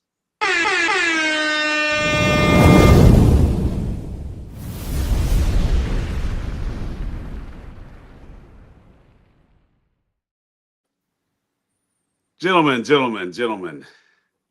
Shedeur Sanders. Cleveland Browns head coach. Steven Stefanski. Kevin. Oh, it's Kevin Stefanski. You're correct. Oregon's head coach, Dan Manning. They have the same sports agent, Jimmy Sexton. Now, you know Shedeur and his dad and what happened when he was playing in college with Oregon and Oregon State and Colorado State. You know the coaches club, you know how that works. So some things that have been going behind the scenes that nobody knows. It's some nasty work that's happening with Shedeur. And he's been silently blackballed because the young man, as bad as Cleveland is, he should be in there playing at this point. And something nasty behind the scenes is going on and that the public don't know. But I understand, as being a college coach as I was, I saw the nasty work in front of me, especially when I was just at Morehouse a year and a half ago. Just nasty work. I'm telling you, it's something going on that is unreal, that this young man is sitting on the sideline, especially in playing Colts. I think that at the end of the season, he's going to wind up getting traded or released or something to another team. I just can't see it. The fact that they don't practice and he's hurt just doesn't make sense to me. So it is nasty work going on between agents, coaches, his father, Shedeur. That's just unreal to me. I can't believe it. Yeah, that's a hot take, but I call it bullshit. And this stuff just needs to stop. I'm just at a loss of words for it. I'm like, you need to completely just let the kid play. So let the spectators be the judge. Like everyone judges Caleb Williams because we can watch him play, but you can't judge this kid by some preseason crap that he played with the fifth team that's not even there anymore. It's just unbelievable the stuff that's going on, the politics they play in sports. And it's not fair to anyone because we're the one that pay to watch them play. And that's what the fans want. We want to watch Shedeur play. And that's my part one of the hot take because I got part two with it. Is that next week? No, that's now. Oh, what's the part That's two? Now. The part two is Harry and Doug. Now, I had this conversation with a young man that played at Temple University, and he was sitting there saying that when he was playing football, he earned a scholarship to play at Temple University. And I told him, I said, you didn't earn a scholarship to play at Temple University. You earned an opportunity for Temple to give you a scholarship to come play there. I said, God gives you that talent for you to play so you can earn an opportunity for them to give you something. You can't say I worked my ass off for that scholarship because Temple don't have to give you shit. They can go find someone else and give it to them just off all the dynamics that go around you. So just because you were this good kid, blah, blah, blah, you're 6'4", 6'5", off of that alone, they're going to give you something. And they gave you a scholarship. You didn't earn anything. You just earn opportunities. And that's all we do because no one's going to give you a job. You're going to work your ass off to get the opportunity so you can get that job. They got to give it to you. Correct. And he's telling me that no one gives me anything. I earn everything. No, you don't. You earn opportunities. That's right. That's true. That's true. So I'm going to be short and sweet, and I'll let Doug and Harry finish it out before we go to our second segment, before we close out. Part one of your hot take is this. Shedeur Sanders is the number 2 quarterback on the depth chart. He's in street clothes, which is beyond me. Nothing against Dillon Gabriel. I think Dillon Gabriel is just in the middle of this warfare politically that's going on between Kevin Stefanski and Shedeur Sanders. Now, it's funny how when Kevin Stefanski's asked about Shedeur each and every week from reporters, he wants to dismiss it and move on to the next question. Flip side to that is my prediction is I believe Shedeur Sanders will be playing for the Cleveland Browns before the month of December. That's my opinion. Politically, I'm not sure how that will work out. The fact that Dan Manning has the same agent as Kevin Stefanski, Jimmy Sexton, we do know that Oregon versus Colorado last year was the talk of the town in terms of college football playoff games because the hype for Colorado at the time being having a winning record, Oregon at the time, and Coach Dan Manning using a personal target to Deion Sanders and saying it was just to hype his team up, this and the third. I won't get into what is said because that was a year ago and it's done and dusted. But same time, you can't convince me that from a quarterback perspective and from a quarterback standpoint, in terms of characteristics of throwing the football, taking care of the football, running with the football, and IQ, that Dillon Gabriel is the better choice to start for your Cleveland Browns, who's currently at 2-5, or I believe 2-6, and have lost more games than they won. You can't tell me Shedeur Sanders is not a starting quarterback in the NFL. And you traded your starting quarterback, Joe Flacco, to the Cincinnati Bengals. Mm-hmm. That's number one. Part two to that is, to Brian's second point is, as Doug talked about, you got to have a little luck. If you have earned the right for a scholarship at Temple University, then that means to me that you've earned the right to play at any university in the country. Any other school in the country didn't come get you because you just weren't good enough to play for their university. I'm talking Power Fives. I'm talking High Division I. I'm talking mid-majors. I'm not sure what people will put Temple as in terms of Division I, low D1, mid-majors. I'm not going to get into that. But if you have the God-giving talent that God has possessed you with in terms of your ability to play the game of football, that opens doors. Now, the flip side to it is when a school gives you a scholarship, it's because from what you do on the field, from what you do in the weight room, from what you do in the classroom, earned you the right to receive that scholarship, rather it's a full ride, rather it's a half a year, whatever. There's different mechanisms of a scholarship because each football program can only give out so many full ride scholarships to a certain amount of players. Now, that's my take. Doug, floor is yours. I love what Bryant had to say about the whole scholarship and earning as well as the opportunity. It is an opportunity. We're in the world that, unfortunately, young athletes feel that they are, just given these situations and without earning them. Plus, I mean, they're so fortunate now that they can get paid. They're so fortunate they can go into the portal because some of these quarterbacks that from the past, they probably would have loved to have switched teams. And what drives me nuts, this is my little take here, is when I hear a guy who's played for 4 or 5 different universities, and then there was a guy from Notre Dame that played 6 years for the Irish. I mean, we have 24-year-olds playing against 18-year-olds in college football. There was a kicker a couple of years ago who's 30 years old. That's insane. But anyway, that's a side note. That's crazy to me. But it's an opportunity. It's an opportunity, and you have to live up to what other people expect you to do. You've got to that point. Now you're given the opportunity. It's like all of us that have a job, right? You're given a job, but you're given that opportunity to succeed. Monty, you're given that opportunity to be in the Newark Athletic Hall of Fame in 30 years. You're given that opportunity. Now you have to seize it. Now you have to seize the moment. And I'll just say this. Yes, and I'll say this about Shedeur Sanders. Why take him if you're going to go through this? What are you doing? Play him. Personal. Play him. And then don't take him. Just let him sit there if you're just going to be a part of this. And I'll be quiet because, Harry, it's your turn. It's hard to follow you, I'll tell you that.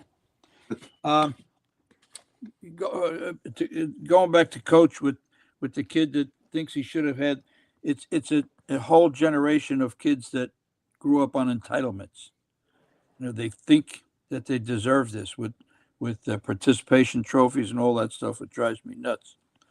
The other thing that drives me nuts, and money in the transfer portal, I think, have killed the NCAA. That's my personal opinion. I was at a Seton Hall St. Peter's game Monday night, and I made a bet with a guy. At the end of the game, Seton Hall's got a kid that's the real deal. The kid from Plainfield is a 6'9" freshman. He blocked 6 or 7 shots. Yep. He had 12 or 14 points. He had assists, rebounds, dump. I mean, the kid's the real deal. He ran the floor all night long. He came out once in the first half for a couple of minutes and went back in. This kid will not be at Seton Hall next year. Nope.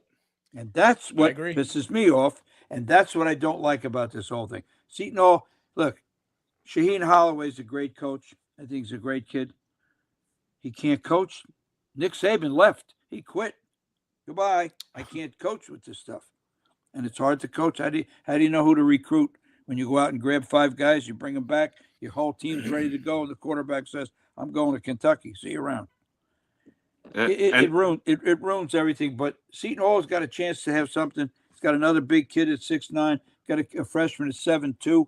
He didn't even play. But this kid's the real deal, man. And it's a shame he won't be there next year. Some big school's going to grab this kid, and he's Give gone. him a lot of money. He's going to go to a Power 5, and his whole life's going to turn 360, and it'll be a first-round draft pick in the NBA draft. And the kid will play. This kid's good. Play. Brian, who do you say he reminds you of? You said that a few days ago after the game. Well, I said he's I sent it over to Brody, and I was like, Darnell, I said, this is your twin. He said, but I'm better. I said, Darnell, yeah. I said, this kid's a freshman. I think he's going to surpass you, man. But you guys kind of look and favor it. He just know the game a little bit better. He's a little bit more active. The kid can play. I watch him play with all the way through Plainfield High School. Oh, yeah. And I can tell you, but with him alone, they was going to win the state championship. And they did. He is an athlete.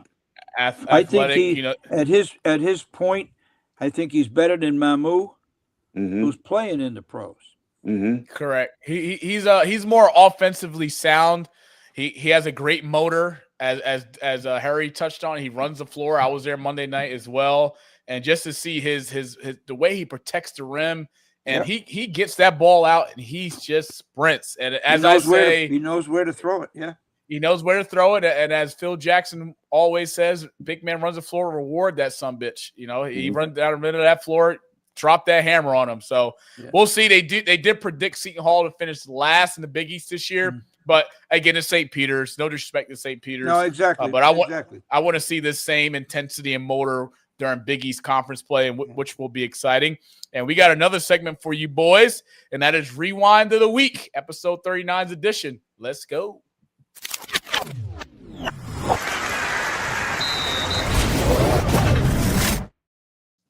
We are gathered here today to celebrate the life and the loss of the Toronto Blue Jays in the 2025 MLB World Series. For those out there who do not know, Chris is our producer who resides in Canada, and he's a diehard Toronto fan. And he picked the Blue Jays, as he should, to win the World Series. I was talking to Chris prior the night before Game 7, and FanDuel was trying to work some magic on me mentally. The Toronto Blue Jays were the underdog, and the Toronto Blue Jays lost Game 6, which I thought that if they had lost Game 6, they would lose. I did say prior to the series starting that the Dodgers will win in 7. Check the tape.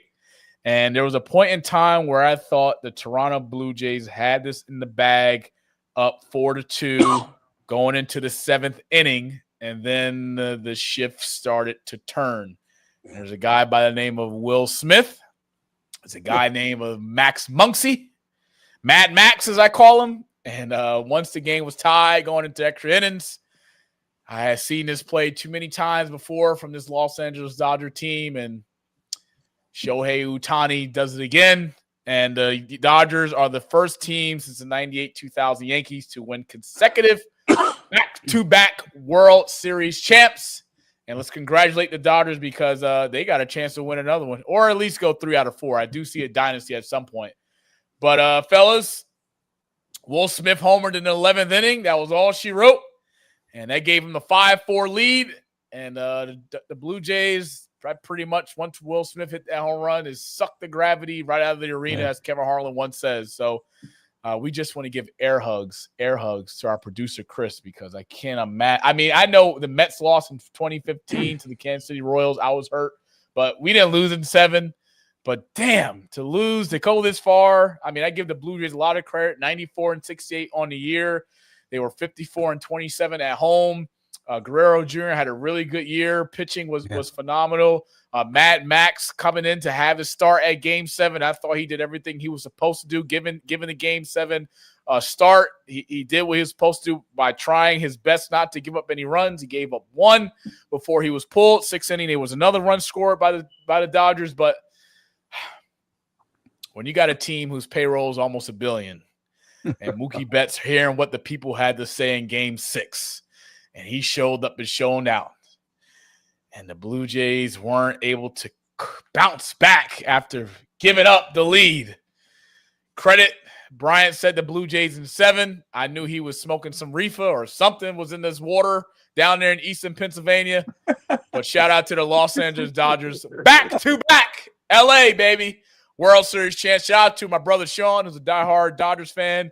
Shout out to my high-end members who's some Dodgers fans. I won't say all the names because too many to name. And Dodgers got it done. Doug, your takeaway from the Dodgers winning back-to-back World Series? Yeah, this was very depressing for me. I became a big fan of this Toronto Blue Jays team, watching them through the playoffs. This is my take. The Dodgers, they may have the better team. Who deserved to win the World Series? In my opinion, it was the Toronto Blue Jays. They could have won the 18-inning game. I felt they were cursed in the last couple of games. The ball that Barger hit that stuck in the bottom of the wall, right? Oh yeah. And the fact that just the guys that came up in the various spots. I was kind of hoping that Ernie Clement would bat higher in the lineup the last couple of games because Varsho was not hitting in Game 6 and in Game 7. But here's the thing. They had their opportunities 2 nights in a row to get the big hit, and even in the 18-inning game. They have a tremendous team. The Blue Jays really outplayed the Dodgers in this game. It came down to a tremendous pitcher for the Dodgers. I'm not even talking about Ohtani. I'm talking about the MVP, right?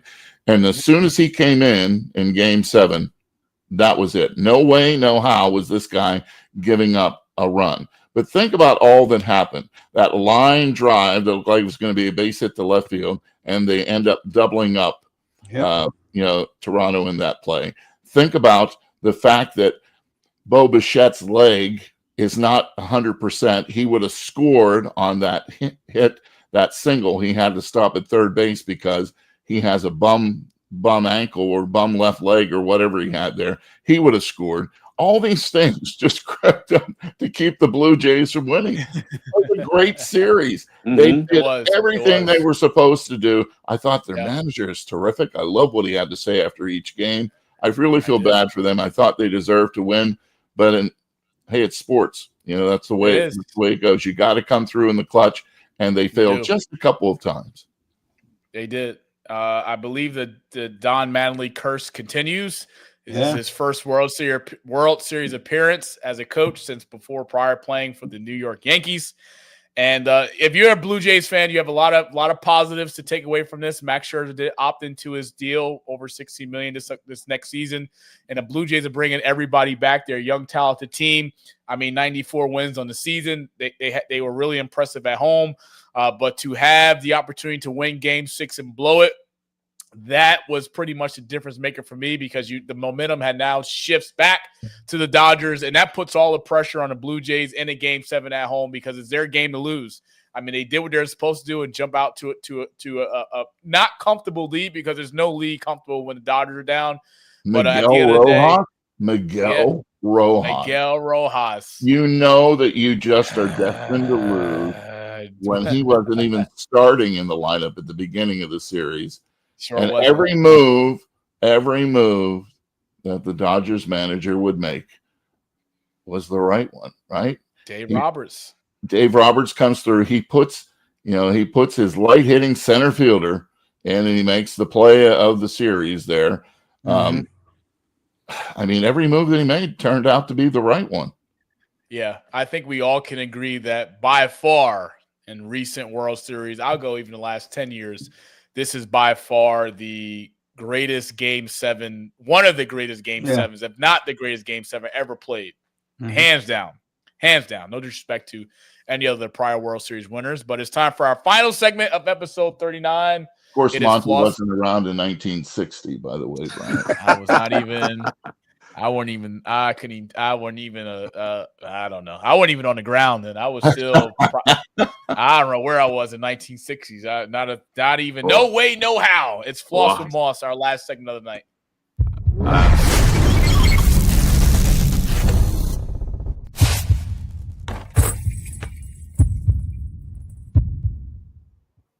Ending episode 39 with a bang. It's Monty's My Top 5 after week 8. I know. The list is flossy. I know.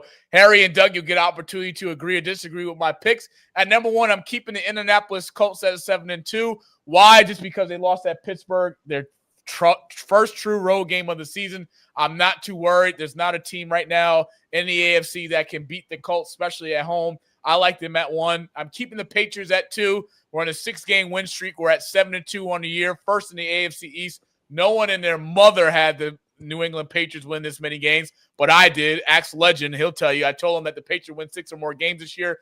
The Denver Broncos are on a 6-game win streak. Right now, they're one of the hottest teams in football. They're 4-0 at home. They get an opportunity to go 5-0 against the Las Vegas Raiders, who suck. Philadelphia Eagles creep right back on in there because the Green Bay Packers lost this past Sunday.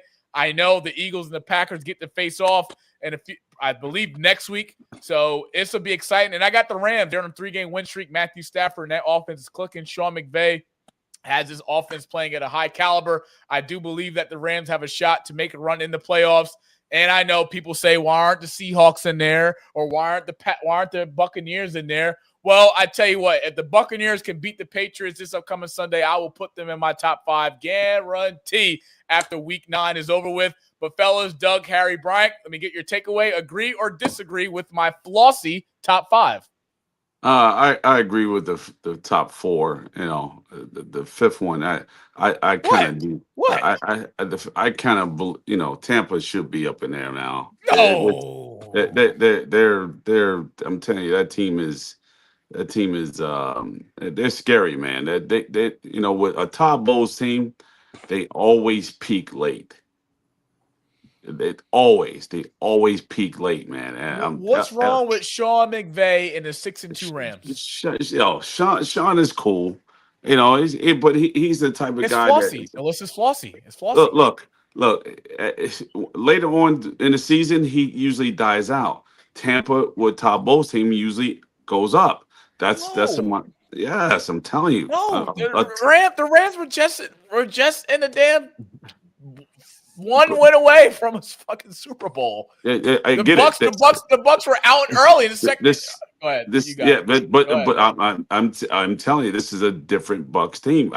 This is a different Rams team. Yeah, but I just don't see it yet. I just don't. Okay. Not with the Rams. No problem. I see it with Tampa. Problem. So you would put Tampa at 5? I will put Tampa at 5. And you're cool with the 4? I'm cool with the 4. Okay. Doug, agree or disagree with my top 5? It is flossy, by the way. It's flossy. Totally disagree. Oh, wow. Of course you would. I mean, you disagree with Harry all night. Yeah, of course you could disagree with me. There's definitely an anti-Buffalo sentiment from Monty. There's no doubt about that. The Bills. Just because the Bills beat the Chiefs on Sunday, the Bills got to be. Doesn't mean I get them in. Okay, so who give me your 5 right now? Give me your 5. Well, I don't know if I have an order, right? But no order. All right, I have Buffalo. I have Seattle in there. I have the Eagles in there. I even put the Chiefs in, and I guess I got to sneak the Colts in there. But I'm looking at who plays who in the playoffs. If Buffalo plays Indianapolis, if Buffalo plays New England, I know what happened in regular season so far. If Buffalo plays Denver, if Buffalo plays the Rams, the Bills are winning that game. Doug, how can you put a 5-4 Chiefs team as a top 5 in the league? Because when it comes down to it, because of the officials? No, well, that could be too. I do not. I do not. I do not count out Patrick Mahomes. Are you a Swiftie fan? What's that? Are you a Swiftie? No. Goodness gracious, no. I'm an old man, Monty. I'm just saying, man. I'm just saying. There's a lot of conspiracies out there. No, but I do have a funny quick story, though. When I was at the World Series and there is a reason I mentioned it. There was a World Series game going on between the Phillies when they won the World Series. They were actually, did they lose that game in Game 7? But it was a Phillies World Series game, and Madonna was playing right next door, and I was wearing a pirate hat to that, and everybody stopped. The World Series is there, sir. You're going the wrong way. I was going to the Madonna concert. No, so it would be Madonna for me over Taylor Swift. But no, I would definitely have the Bills in there, and the Chiefs. But I'm telling you, the Eagles were the only team that probably would have beat the Chiefs last year because of the great lines, offensive and defensive line. So until they get stopped, I'm keeping them in the top 5. I won't have the Chiefs in there because there was a game on Monday night against the Detroit Lions where 0 penalties were called against the Chiefs in 4 quarters. I mean, Bryant broke down the tape, and he's called out multiple penalties that were not called in that game. So I'm not convinced to have – I mean, look, when we talk about the Chiefs making a deep run into the playoffs, yes, they're one of the most dangerous teams in the league. But anytime you got the Zebras on your side and you go 4 quarters without a single penalty, anything's possible. But, again, the list is flossy. Seattle in your top 5? The list is flossy, okay? Next week may be a little different. It's flossy. No, Seattle looks great. Oh my God! I mean, they're on a 3-game win streak as well. I don't have any Seattle banter, but I just like this list because I believe if the Rams and Seahawks were to play tomorrow in the playoff game, the Rams will win because I don't have confidence in Sam Darnold in the playoff game at all, ever. Sorry. And you think the Patriots would beat the Bills in the playoffs? If the Patriots are home, yes. Yes, okay. I do. And we already went on the road and beat Buffalo. I don't know if we will be able to do it again, but Patriots at home against the Bills, I like New England at home. But that's besides my point. So really what you're saying, the difference between Monty and Doug is realistic about his team. No. And Monty isn't. I'm a NFL Patriot realist. I will tell you when the Patriots are great, and I will tell you the Patriots suck, just like the previous 4 years. Ain't nothing changed. Nothing will change.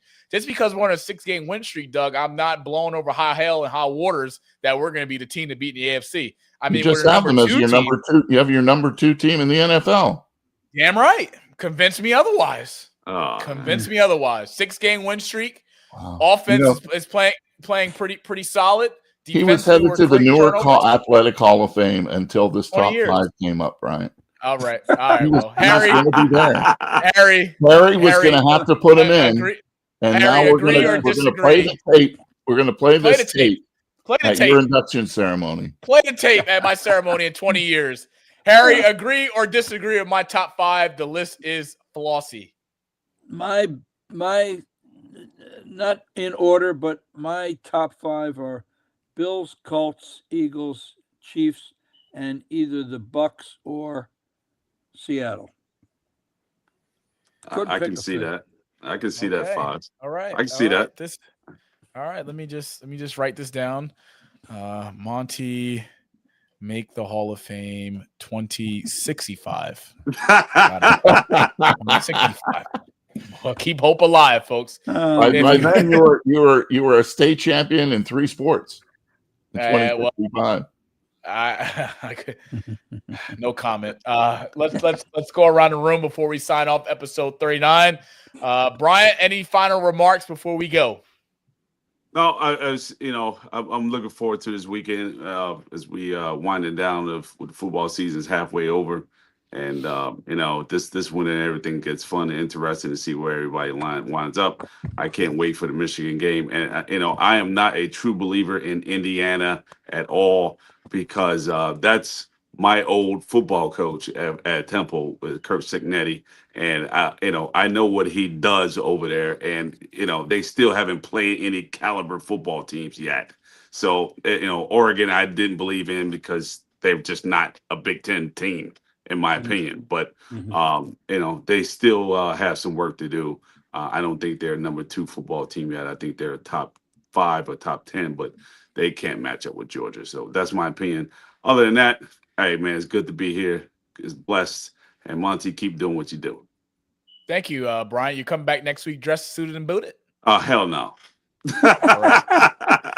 Doug, tell the people out there that may not know you where to find you, where to support you before we sign off episode 39. You can check out Sports Jam with Doug Doyle, a podcast on any of the streaming services that you will find podcast and or at wbgo.org. So check that out. Past guests include the great Jim Brown. How many people can say that? That's right. Jim Brown, Mike Tyson, Bernie Williams, Earl Monroe.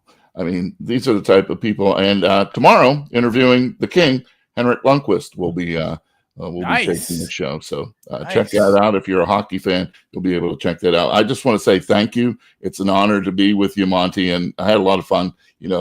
Taking shots at everybody here is it was a blast. I really enjoyed it, and like I said, be joined here by 2 Newark Athletic Hall of Fame members, is an honor for me to be here, and continued success to everyone. Thank you. You're welcome back anytime, Doug. And I can't wait to come onto your platform and do what I do as a guest. You know what I mean? I've never been to the WGBO station, I'm just saying, but I would love the tour. You know what I mean? Harry, for the people out there, I know you're a jack of all trades. People can find you in Brazil, Italy, Portugal, Spain. For the people out there that may not know, where can they find you? Where can they support you? And also, where can they support the Newark Hall of Fame for next year? Actually, Monday to Friday right now, I'm babysitting my daughter's new baby. She went back to work. Congratulations. Which is a great thing. If anybody has any questions about Newark Athletic Hall of Fame, you can visit our website, newarkathletichalloffame.org, or any questions, you can email us at newarkathletichalloffame@gmail.com. And it was my pleasure to sit with you 3 legends, and I'm glad to be here. Thank you very much for the invite. Harry, you are welcome. You don't even need an invitation. I mean, the guy, every morning, he's got the detail outside before he goes to the grocery store. I mean, Harry is a legend. LEGEND, legend. If you haven't, please subscribe to our YouTube channel at @the_GSC3, as well as follow us on all of our social media platforms at @the_GSC3. Episode 39. It's been a blessing to have 3, or mainly 2, excluded from Bryant, 2 legends in the game, and that's Mr. Doug Doyle and Mr. Harry Snyder. The pleasure is all mine. To my producer, the man behind the scenes, Toronto Blue Jay faithful, Chris in 1990 Studios, for all the work they do for us each and every week. We are grateful for him. To our guy, Pat, our graphic designer, who does everything from our lower thirds to our thumbnails, and he's a Green Bay Packer fan. Shout out to him, losing to the Panthers 16-13. We're not going to talk about that, maybe next week. But it's been a blessing. To my co-host, Brian Garvin, to my guests, Doug Doyle and Harry Snyder. Monty Mall signing off, episode 39. We'll see you guys next week. Same day, Wednesday, same time, 9 p.m. Eastern time on our YouTube Live. And as I always say before the end of every episode, go Pats. See you next week.